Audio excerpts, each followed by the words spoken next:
گفتوگۆی زیاتریان بابەتە دەکەم لەگەڵ میوانەکەمان بەڕێز دکتۆر ئەندام جەباری مامۆستای زانکۆ لە ستۆدیۆکانی کوردستان 24 لە کەرکووک لەگەڵمانە. دکتۆر زۆر سپاس بۆ ئامادەبوونت لەگەڵ کوردستان 24. بەپێی ڕێکەوتنەکەی هۆتێل ڕەشید دەبوو سەرەتایەم ساڵ پۆستی پارێزگاری کەرکووک بدرێتە پێکاتەی تورکمان. گرنگە پۆستی پارێزگار لای کورد بمێنێتەوە؟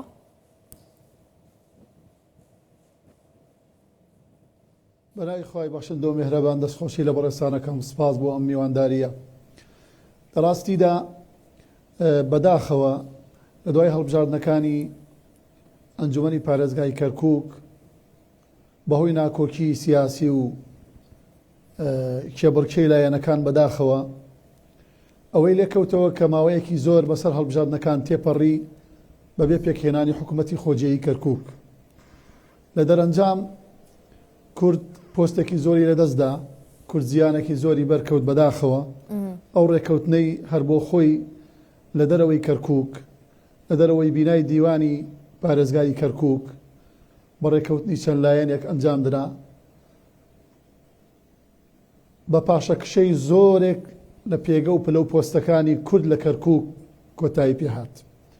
بەرامبەر بە منسەبی پارێزگاری کەرکووک. بەڵێ ئێمە وەکو کورد هەڵبەتە هەمومان پێمان خۆشە و پێمان خۆش بوو پۆستی پارێزگاری کەرکووک وەکو شایستەی دەستوری،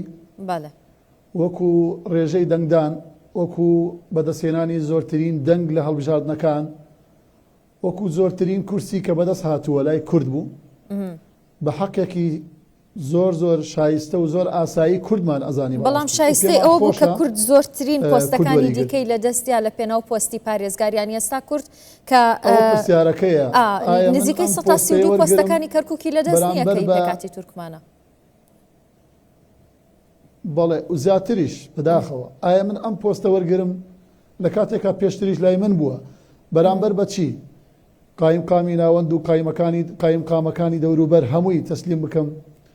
زۆربەی پۆستە هەستیارەکان و پێگە و پلە تەنفیزیەکان و ئیدارەکان و ئەمنیەکان هەمووی ڕادەستی نەتەوەکانی تر بکەم بەداخەوە یعنی ئەوەی لێکەوتەوە. طبعا لە دەرەنجامی ئەمە ئەبینی زۆر پێدرێژی کراوە لە نەتەوەکانی تر بەداخەوە، یعنی زۆر سنوور بەزاندن هەیە. من نمونەی چەند پێگەیەکی هەستیار بە بەڕێستان ڕائگەێنم. کۆمپانیای نەوتی باکوورمانەیە کە کۆمپانیایەکی زۆر هەستیارە، زۆرترین فەرمانبەری لێ دامەزراوە، 12250 فەرمانبەر و مۆزەفی هەیە.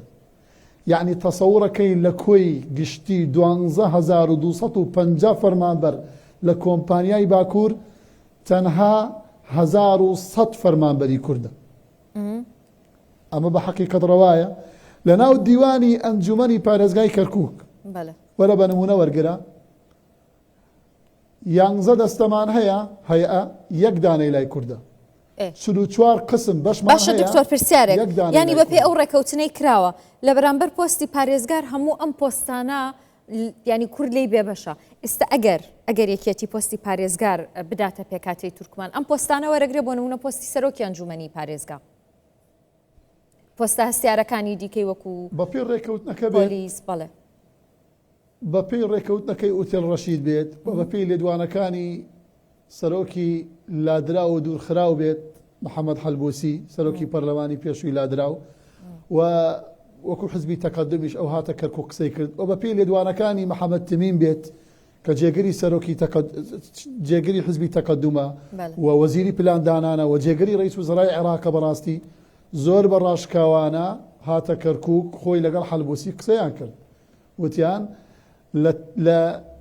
کاتی تەدویریشە لە کۆتایی ساڵە کە ڕۆژانە ئەکا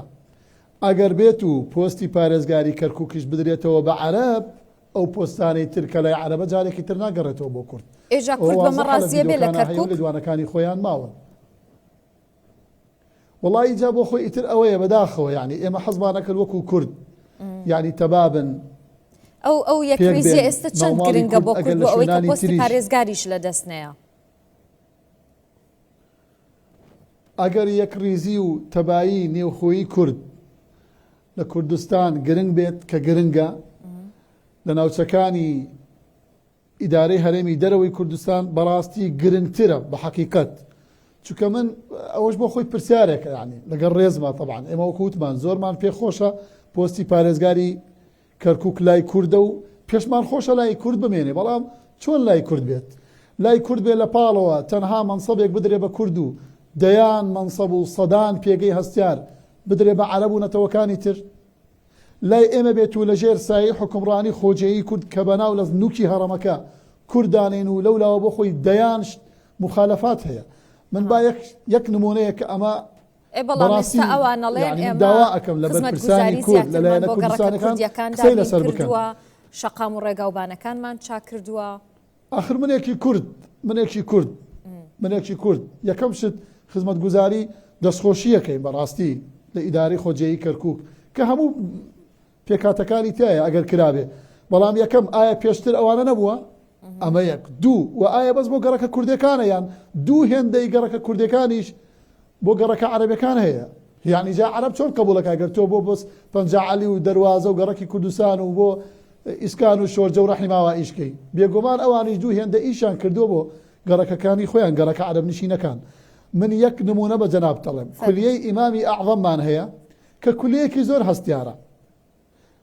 پەیوەندی نییە بە وەزارەی بە جامیعەیشەوە، ڕاستەوخۆ ئیتیصالی بە بەغاوە، کولیەیەکی شەریعەیە، زۆرترینی پێشنێژ و تارخوێن و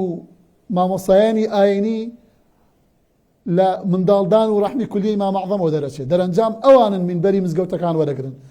و زۆرترینی خوێندنی باڵا ماجستێر و دکتۆرا لە کولیەی ئیمام ئەعظەمە، گەرچی تا ئێستا دکتۆرایەک نییە بەداخەوە. تەسەوڕەکەی لە کولیەکانی جامیعەی کەرکووک هەر کولیەیەک هەر قسمێک جاری وایە 5 بۆ نمونە ئەوەی دامەزراندن لە کۆمپانیای نەوتیباکوور ئەگەر دەرفەت بدەیت لە کولیەیەک لە سەر بە زانکۆی کەرکووک جاری وایە ساڵانە ئەو پەڕی 5 مەقعەد و کورسی ماجستێر هەیە. لە ئیمام ئەعظەم هەموو ساڵێ 25 هەیە، دوو قسممانەیە لە کولیەی ئیمام ئەعظەم، 25 قسم بە 20 یعنی 50 کورسی بەس ماجستێر هەیە. ئەزانی 3 کەس هەبوون مشرف و سەرپەرشتیاری ئەم کولیە بوون، هەرسێکیان کورد بوون، ڕێک دوا بە دوایی ئەم ڕێکەوتنە درا بە عەرەب، ئێستا عەرەب وەریگرتووە. بەپێی ڕێکەوتنەکە هەردوو قسمەکە ئێستا ڕئیس قسمەکانی عەرەبن، نەنە هەر دوا بە دوای ڕێکەوتنەکە ئۆتۆماتیکیان گۆڕا. بیدایە دکتۆر عەبدولباری بوو خەڵکی هەولێر، دوای شێخ سامی زاید بوو دکتۆر سامی زاید، دوای دکتۆر پشتیوان بوو، ئێستا بە ڕێزەکە بەناوی دکتۆر ئەنوەر دکتۆر باش شتێکی تر ئێستا دراوە بە عەرەب، یعنی ئێستا کە دراوە بە عەرەب مشرفی قسم هەردوو قسمەکە دراوە بە عەرەب. باشە ئێستا تورکمانەکان من ئەمە وەرم گرتووە لە کاتیەوەی کە بەدووادا چوونم بۆ ئەم بابەتە کرد، دەگوترێت کە تورکمانەکان رازین بەوەی خۆش بن لەوەی کە پۆستی پارێزگاری کەرکووک وەربگرن، بەڵام لە بەرامبەر ئەوەیە لە بەغدا داوای پۆستەکەن لە پشکی یەکێتی و لایەنە عەرەبەکانیش بە تایبەتەوانەی کە نزیکی ڕاکانجەبووری ژەوانیش جۆرێک لە بێدەنگیان هەیە، کەواتە پێتان وایە پۆستی پارێزگاری کەرکووک لای کوورد دەمێنێتەوە؟ وڵی خۆی ڕاستە ئێستا ئێمە لە سەروبەندی ئاڵوگۆڕ و ڕادەستکردنەوەی ئەم پۆستەین بە پێ ڕێکەوتنەکە بێت، بەڵام جارێ زووە وا بێ وتەبێژی خۆیان ئەبێت ئەو لایەنەی کە ئەم ڕێکەوتنەی کردووە بۆ خۆی بەڕاستی ئەوەی کەنیگەرانی هەندێک لایەنی لێکەوت بە تایبەت پارتی دیموکراتی کوردستان و هەندێک لە تورکمان و چەند کورسیەکی عەرەبیش، ئەوەیە جارێ ئەم ڕێکەوتنە هەر بە نادەستوریە زانن، لەبەرەوەی تۆ دیوانی پارێزگاری کەرکووک تێ پارێزگای کەرکووک تێ بۆ ئەم ڕێکەوتنە ئەبەیتە دەرەوەی کەرکووک بۆ ئەیبی بۆ بەغا. جا ئەگەر لەناو دەستورا جێگیر کراوە ئەگەر بڕیار بێت بە زۆرینەی دەنگ کە زۆرینەی دەنگ لەو هەڵبژاردنە کورد بوو، ئەم ڕێکەوتنە ببرایە بۆ هەولێر لە هەر شوێنێک لە کوردستان ئەم ڕێکەوتنە ئەنجام بدرایەوە بە ئیشراف و سەرپەرشتی و چاودێری لایەنە کوردستانەکان، نەک لەوێ بڕوا سەرۆکی لە کارلادراوی تەقەدوم حەلبۆسی سەرپەرشتی کرد و وەکو وتی ئەندازیار و ئەوەی نەخشە داهێنەری ئەم ڕێکەوتنە بوو بەداخەوە. ئێمە وەکو وتم ئەیڵێمەوە حەزەکەین بەردەوام ئەم پۆستە لای کورد بێت، بەڵام لای کورد بێت بەرامبەر ئەو هەموو تەنازولەنا، لای کورد بێت بەرامبەر بەو هەم لێ خوش بە ناوی پێکەوە ژیان و تەعایش سلمیەوە تۆ لەولاوە دەیان پۆستی لێت وەرگرتووە، تۆ لەولاوە باسی پێکەوە ژیانەکەی بۆ هەموو نەتەوەکان، بەڵام قوتابیەکی کورد لە هەر تاقیکردنەوەیەک بۆی نییە بە زمانی شیرینی کوردی خۆی وەڵام بداتەوە. دکتۆر ئەمانە لە دەسەڵاتی پارێزگاری کەرکووکە جارێکی دیکەشم پرسیارم کردیانی بەڵێ چۆن بەڵێ پارێزگاری کەرکووک حامی دەستوری خۆجێیی کەرکووک کە ڕاستەوخۆ ئەبێ بەڕاستی بێنە سەرخات بۆچی ینی تا ئێستا ئەوەی لە کەرکووک کراوە کوردایەتی نەبووە بڕۆ لێ بپرسە ئەڵێ پۆستی پارێزگارم بۆ چییە کە من قوتابیم بۆی نییە بە کوردی وەڵام بداتەوە کە من بەیانی دامەزراندن نەکرێت زۆرینەی پشکەکان دکتۆر وەڵامی ئەم پرسیارەم بەرەوە ئێستا پارێزگاری کەرکووک کە کووردە کوردایەتی ڕەنگی داوەتەوە لە نێو کەرکووکدایە خود تەنیا پارێزگارێکە کە خزمەتگوزاری بۆ تەواوی شارەکە بۆ تەواوی پێکاتەکان هەیە ینی ئەوەی کە ئەوان زیاتر باسی دەکەن بنەماکانی پێکەوە ژیانە نانە خزمەتگوزاری بۆ هەموو گەڕەکەکانە نەک تایبەت بۆ گەڕەکە کوردەکان کەواتان پۆستە سوودێکی وای بۆ کورد نەبووە گەڕەکە کوردەکان بەهۆی مەحروم بوون و بێبەشبوونی ئێستا بژانەوەیەکی پێوە دیارە بەڵام بەرەنجام بڕۆ بە گەڕەکە عەرەبەکانیش هەروایە ئەو پردانی لێ دروست کراوە لێش دروست کراوە باخچەیەک لێرە دروست کرا بێ دوان لێرە دروست کراوە پردێک جادەیەک چی دروست کرابێ دەرەنجام لێش جا عەرەب چۆن قبوڵەکات تۆ لێرە ئەو هەموو ئاوەدانی و بژانەوە دروستکەی تو لێوێ نەبێت ئەکید بۆ هەموو گەڕەکەکانە بە ئەوە بەڵام ئەوەی کە جێی پرسیارە لای گەنجی کورد لای نەتەوەی کورد ئەڵێ بابەگیان من کوڕ و کچەکەم لە زانکۆ لە قوتابخانەکان بۆی نییە بە کوردی وەڵام من ئەمە بەوێ بەڕاستی کە کچەکەم کە کوڕەکەم تەخەڕوجەکە هەتاوەکو دامەزراندن بۆ عەرەب هەبێ بە حەقیقەت یەکشت هەیە با بیڵێم ئەمانەی عامە کۆمەڵی ڕێنمایی و پێوەردا ئەگرە شۆڕ ڕەبێتەوە بۆ ئەنجومەنی وەزیران ئەمانەی عامە لەناو ئەنجومەنی وەزیران بە بەڵێیانە خێر وەڵامم بەرەوە چونکە هیچ کاتم نەماوە کەواتە پۆستی پارێزگار لە کەرکووک سوودی بۆ کورد نەبوو